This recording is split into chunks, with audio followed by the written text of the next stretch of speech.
What was the scariest thing you've experienced in your life? I have a story for y'all that'll give you shivers to your bones. Let me warn you, it's about something that happened to me a couple of years ago, and I still can't shake the fear from my mind.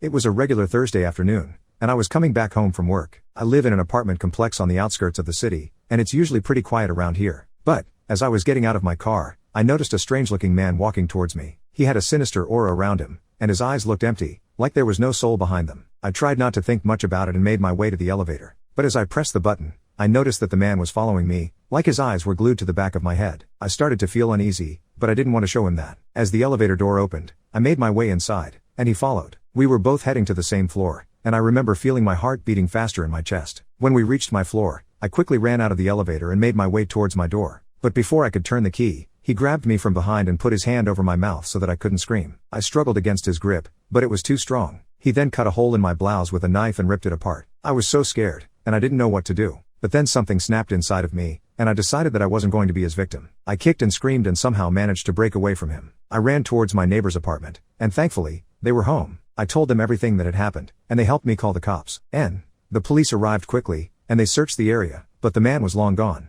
They never found him, but they did find out that he had broken into my apartment. He had stolen some of my valuables and even left a message on my wall that said, "I'll be back." Even though it's been years, I still can't shake off the fear from that day. The thought of someone invading my privacy and threatening my life still gives me the chills.